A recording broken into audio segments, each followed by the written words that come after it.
Ruby Callahan handed over her own mother for a sack of corn. The elderly woman didn't even fight it. That morning, Cora Maddox sat on the wooden porch, her weathered hands smoothing down the faded fabric of her long skirt with an almost ritualistic precision. Her fingers lingered on the hem, tracing something beneath the cloth that Ruby couldn't see. The motion seemed important, deliberate, as if she was checking that something precious remained exactly where it should be. "Mama, we got nothing left," Ruby whispered, her voice cracking like dried earth. She knelt beside her mother's chair, desperation making her words come faster. "The drought killed everything. Even the Hendersons' cattle are dead. That corn might be our only chance to make it through winter." Cora's pale blue eyes met her daughter's, and something flickered there. Not fear, not surprise, almost like relief. Her weathered face remained calm as she nodded once, her fingers still working that invisible something along her skirt's edge. "I understand, child." Those 3 words hit Ruby harder than any scream or plea would have. Why wasn't her mother begging? Why wasn't she crying or trying to talk her out of it? The old woman's strange acceptance made Ruby's stomach twist with a sick feeling she couldn't name. When Eli Thompson arrived with his wagon, Cora stood without assistance. She gathered her small bundle of belongings, but her movements were careful, measured. She lifted her skirt slightly as she climbed into the wagon bed, protecting the hem from catching on the rough wood. Ruby noticed how her mother's hand never stopped touching that lower edge of her dress, like she was guarding something vital. "She'll work the kitchen at my ranch," Eli said, counting out kernels into a burlap sack. "Keep her fed, give her a place to sleep. Fair trade." Ruby watched her mother settle into the wagon, still smoothing that skirt, still checking something hidden in its folds. Cora looked back once, her eyes holding a secret that made Ruby's chest tighten with confusion. As the wagon rolled away, dust swirling in its wake, Ruby clutched the sack of corn against her chest. The kernels felt heavier than they should, each one a weight pressing down on her soul, but something else bothered her more than the guilt. Something about the way her mother had touched that skirt, the way she'd protected its hem like it contained. Ruby shook her head. Her mother owned nothing of value. The old woman had probably just grown attached to her last decent piece of clothing. But as the wagon disappeared over the ridge, Ruby couldn't shake the image of her mother's fingers, constantly checking, constantly protecting something sewn into that faded fabric. Something her mother had guarded even as she was being traded away like livestock. What could possibly be hidden in an old woman's ragged skirt that mattered more than her own freedom? The corn lasted 3 days. Ruby rationed each kernel like gold, soaking them overnight to make a thin gruel that barely filled the hollow ache in her stomach. But every spoonful tasted like betrayal, and the silence in their small cabin pressed against her ears like a physical weight. She kept finding herself staring at the empty chair where her mother used to sit, expecting to see those weathered hands smoothing down that mysterious skirt. The memory gnawed at her worse than hunger. Why had Cora been so calm? Why had she protected that hem so carefully even while being loaded into a stranger's wagon like cargo? On the 4th morning, Ruby walked to Henderson's abandoned ranch, hoping to find overlooked supplies. The drought had turned everything to dust and bones. As she picked through the debris, she heard voices carrying on the wind from the direction of Eli Thompson's property. "Strange old woman, that one," a ranch hand was saying. "Keeps sewing something into her dress every night. Won't let nobody touch it, not even to wash the thing." Ruby's blood went cold. Sewing something into her dress? Every night? "Maybe she's hiding food," another voice replied. "These desperate folks do crazy things." But Ruby knew her mother. Cora had never hoarded food, never hidden anything from her daughter. If she was sewing something into that skirt, it wasn't scraps or grain. The careful way she'd touched that hem, the protective gestures, the strange relief in her eyes when Ruby made the trade, it all pointed to something else entirely. Ruby began walking toward Thompson's ranch before she could stop herself. Her legs moved with purpose while her mind raced with terrible possibilities. What if her mother had been carrying something valuable all along? What if the old woman had watched her daughter suffer, knowing she could have ended their misery at any moment? The sun beat down mercilessly as Ruby crossed the barren fields. Sweat dripped into her eyes, but she barely noticed. Every step brought new questions that made her chest tighten with growing dread. How long had her mother been hiding whatever was in that skirt? Why hadn't she revealed it when they were eating tree bark to survive? Why let herself be traded away, instead of using whatever she possessed to save them both? Ruby reached the edge of Thompson's property and crouched behind a pile of weather-beaten fence posts. In the distance, She could see figures moving around the ranch house, but the specific details remained frustratingly unclear. She needed to get closer, needed to see her mother, needed to understand what was happening.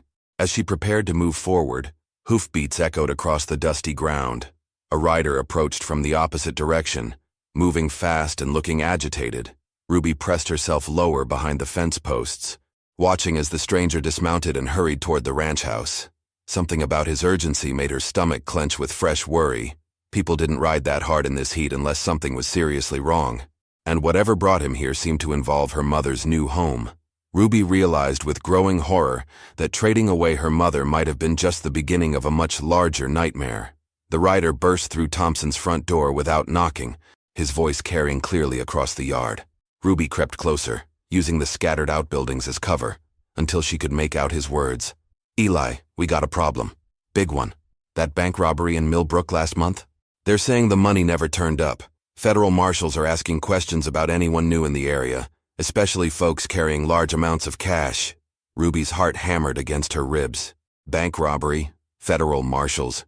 What did any of this have to do with her mother? Thompson's voice drifted out, tense and worried. "What's that got to do with me? I run a clean operation here. Maybe nothing. But word is the robbers might have had inside help. Someone who knew how to move that kind of money without drawing attention. Someone who could blend in, look harmless."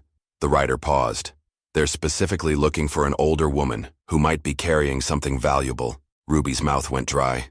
An older woman carrying something valuable. Her mother's constant touching of that skirt hem suddenly took on a terrifying new meaning. Those careful, protective gestures weren't about preserving a piece of clothing. They were about guarding something that could get her killed. She heard Thompson curse loudly. "The old woman I just took in?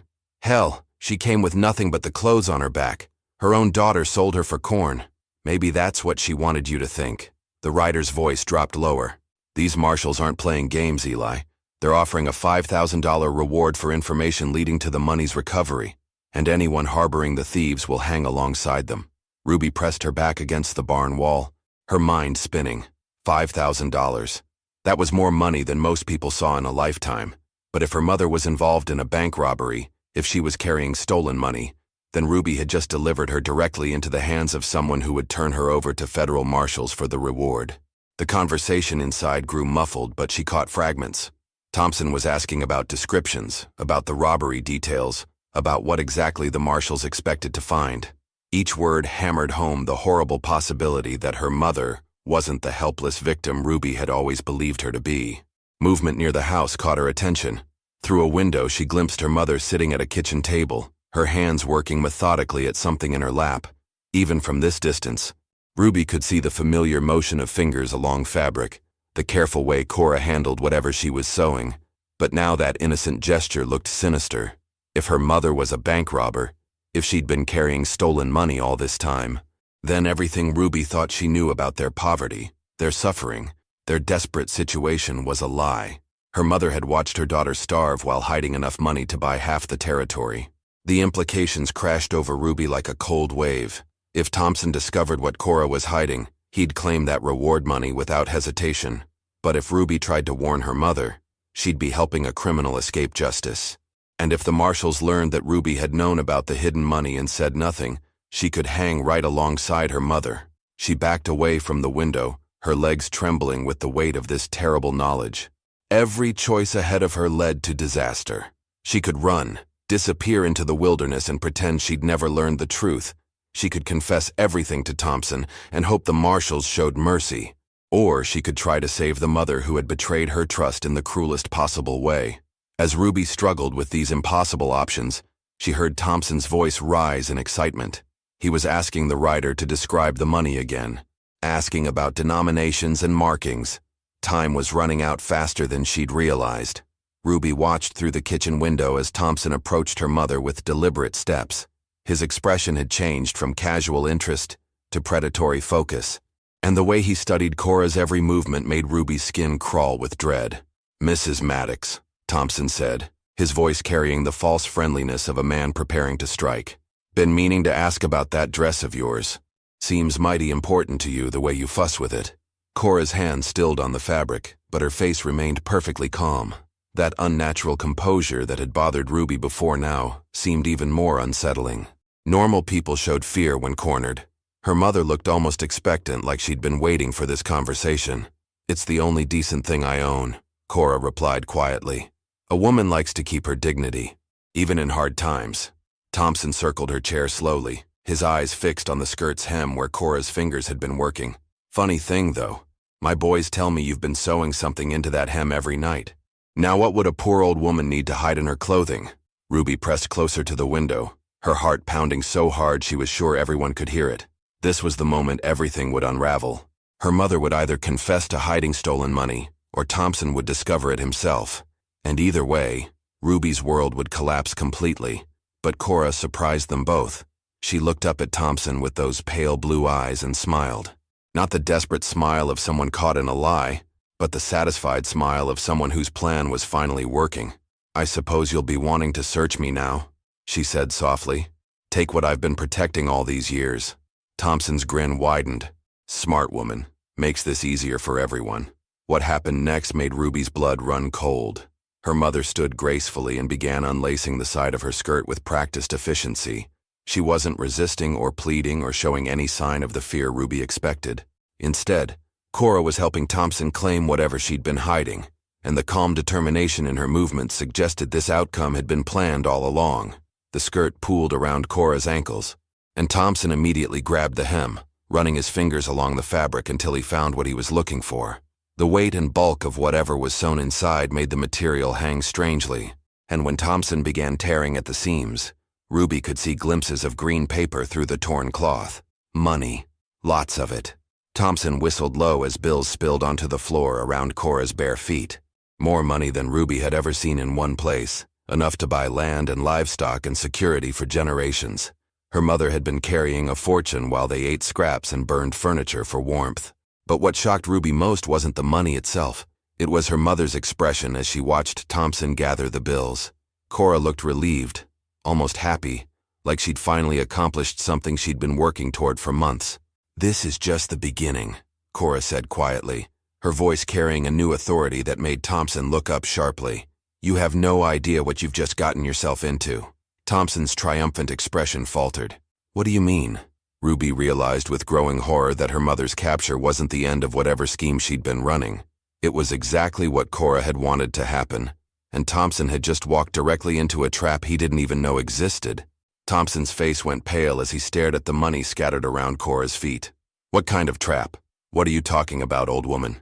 Cora stepped out of her discarded skirt with dignity intact, wearing only her undergarments and chemise, but somehow appearing more powerful than when she'd been fully clothed. "That money you're holding, it's not from the Millbrook bank robbery. It's bait." Ruby felt the world tilt sideways. Bait? Her mother had deliberately carried this fortune, deliberately let herself be traded away, deliberately guided Thompson to this exact moment. Every assumption Ruby had made about their poverty, about her mother's helplessness, about the desperate circumstances that led to this nightmare was crumbling. "The real bank money is still missing," Cora continued, her voice carrying an authority that made Thompson take an unconscious step backward. "But certain interested parties needed to identify everyone in this territory who might be willing to profit from stolen goods. People like you, Mr. Thompson, who would sell out an old woman for reward money without asking the right questions."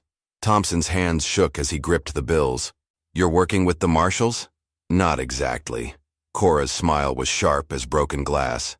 "Let's just say there are consequences for men who trade in human lives, who exploit the desperate, who see suffering as an opportunity for profit." Through the window, Ruby watched her mother transform before her eyes. The frail, helpless woman who had accepted being sold for corn was gone, replaced by someone calculating and dangerous, someone who had orchestrated this entire situation from the moment Ruby first mentioned trading her away. Thompson started backing toward the door, still clutching the money. "This is crazy. You're just a broken-down old woman. You can't threaten me." "Can't I?" Cora's voice dropped to a whisper that somehow carried more menace than shouting. "You took possession of stolen goods. You planned to turn me over to federal authorities for reward money. And most importantly, you purchased a human being like livestock." Her eyes glittered with cold satisfaction. "All witnessed by your own ranch hands. All documented by the right people." Ruby's mind raced as the implications hit her. Her mother hadn't just been hiding money. She'd been gathering evidence, building a case, positioning herself to destroy Thompson completely.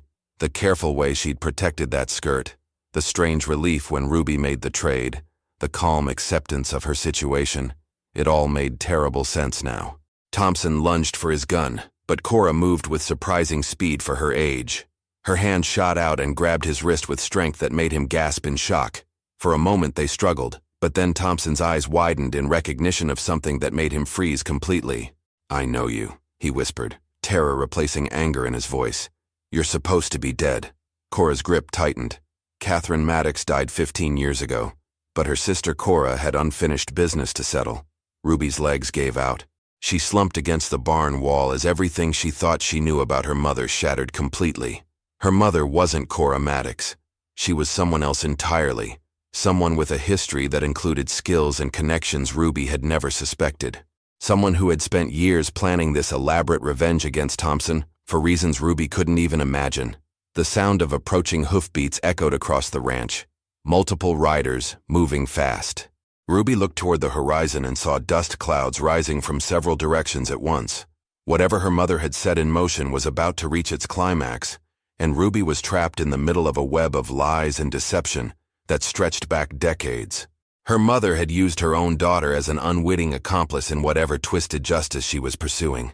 Thompson's face crumpled as recognition flooded through him. "Catherine Morrison, you died in the fire. I saw the house burn. I saw them pull out your body." Catherine's grip on his wrist tightened until he winced. "You saw them pull out my sister's body. Cora died because she was wearing my dress, sleeping in my bed while I was supposed to be visiting friends in the next county." Her voice carried 15 years of suppressed rage. "She died because you burned down my house to cover up what you'd stolen from my family." Ruby pressed her hands against her mouth to keep from screaming. The woman she'd called mother her entire life was a stranger seeking revenge for her sister's murder.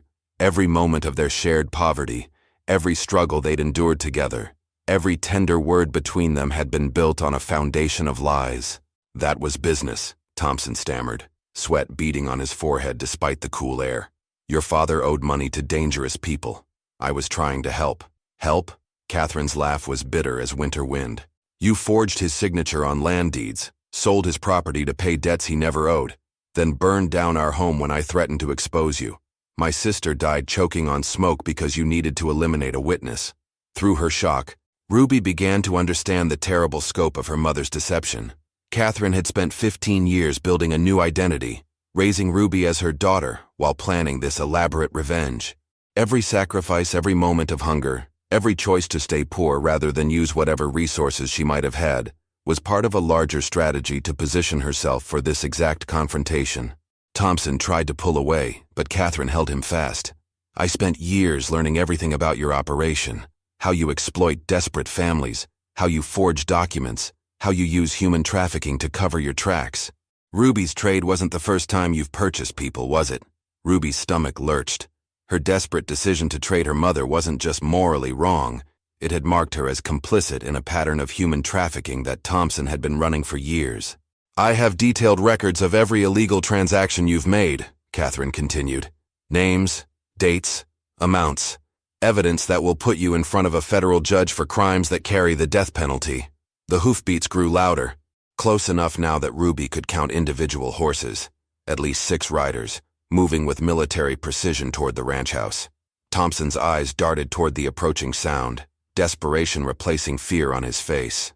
"Those riders aren't coming to help you," Catherine said, reading his expression. "They're federal marshals I've been corresponding with for months. They know exactly what they're going to find here." Ruby slumped against the wall as the full weight of her situation crashed down on her. She wasn't just the daughter of a revenge-seeking stranger. She was a witness to crimes that stretched back years, someone who had participated in human trafficking by trading Catherine to Thompson, someone whose testimony could determine whether justice was served or perverted. But the worst realization was yet to come. If Catherine had been planning this revenge for 15 years, if she'd raised Ruby specifically to play this role in her scheme, then everything Ruby believed about love, family, and belonging was a carefully constructed lie designed to serve someone else's need for justice. Catherine Morrison had sacrificed not just her own life to avenge her sister's death, but Ruby's life as well. The federal marshals surrounded the house with practiced efficiency, their badges glinting in the afternoon sun. Ruby recognized the lead marshal from wanted posters, Marshal Silas Ward, known for his relentless pursuit of criminals across 3 territories. His presence meant this wasn't a routine investigation. Thompson released the scattered money and backed toward the kitchen door. But Catherine moved to block his path. Despite her age and small stature, something about her posture made him freeze. She carried herself like someone who had nothing left to lose and everything to gain. "Marshal Ward," Catherine called through the open window, her voice carrying clearly across the yard. "I believe you'll find everything exactly as I described in my letters." Ward dismounted and approached the house, his hand resting casually on his weapon.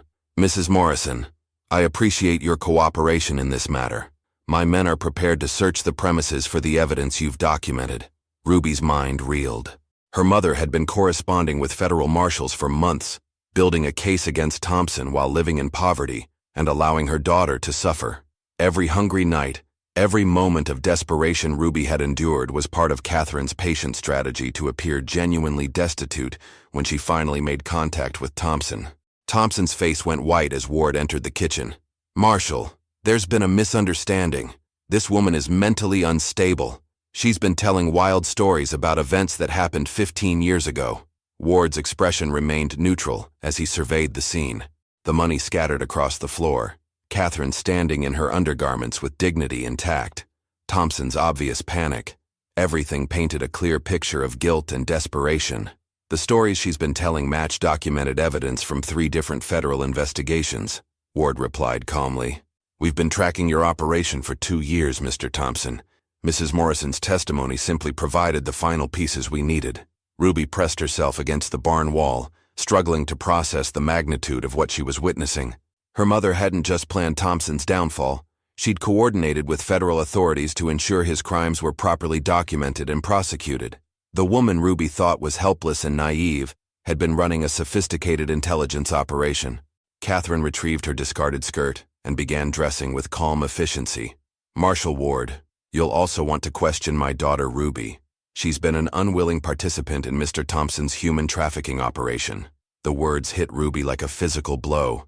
Catherine was going to expose her daughter's role in the trade, potentially subjecting Ruby to federal prosecution as an accomplice. After using Ruby as an unknowing pawn in her revenge scheme, Catherine was prepared to sacrifice her completely to ensure Thompson's conviction. Ward nodded grimly. "We'll need statements from everyone involved. Mrs. Morrison, your cooperation will be noted favorably in our reports." Ruby realized with growing horror that she faced impossible choices. She could tell the truth about being manipulated by Catherine, potentially undermining the case against Thompson and allowing a criminal to escape justice. She could support Catherine's version of events, making herself complicit in years of deception and potentially facing charges for her role in human trafficking. Or she could run, abandoning both women to face the consequences of their choices alone. But as Ward's men began searching the house systematically, Ruby understood that running was no longer an option. Whatever happened next would determine not just Thompson's fate, but whether Ruby could salvage anything from the wreckage of everything she'd believed about her life and family. Ruby stepped out from behind the barn, her legs trembling but her decision made. She couldn't let Catherine destroy herself to protect a daughter who had unknowingly helped commit crimes. Whatever the cost, Ruby needed to face the truth of what she'd done. "Marshal Ward," Ruby called out, her voice stronger than she felt. "I need to tell you something about my role in this." Catherine's head snapped toward her daughter, alarm flashing across her face for the first time since this confrontation began. "Ruby, no. Go back to the cabin. This doesn't concern you." But Ruby walked steadily toward the house, ignoring her mother's desperate plea. "It does concern me. I'm the one who traded her to Thompson. I made the choice to sell another human being for food." Ward studied Ruby's face carefully, reading the genuine remorse and determination there. "Why are you coming forward, miss?" "Because I can't let her sacrifice everything to clean up my mistakes." Ruby's voice cracked, but held firm. "She's been protecting me my whole life, even when I didn't know it. Now it's my turn to protect her." Catherine reached for Ruby's hand, tears streaming down her weathered cheeks. "Child, you don't understand what you're doing. I planned this. I chose this path." Ruby squeezed her mother's fingers gently. "I understand more than you think.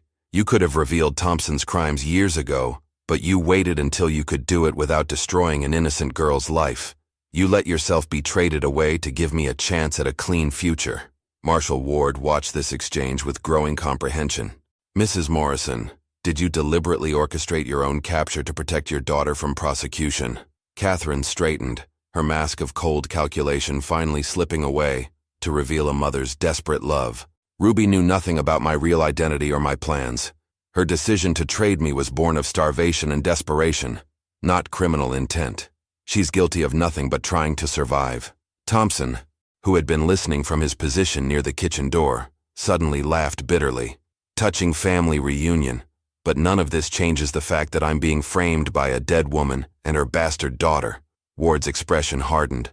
"Mr. Thompson, you're under arrest for human trafficking, fraud, murder, and conspiracy. The evidence Mrs. Morrison provided, combined with what we found in your records, gives us enough to ensure you hang." As Thompson was led away in shackles, his defiant facade crumbled completely. He looked back at Catherine with pure hatred, but she met his gaze with calm satisfaction. Justice had finally been served for her sister's death. Ward turned to Ruby and Catherine. "Mrs. Morrison, your cooperation will be noted favorably.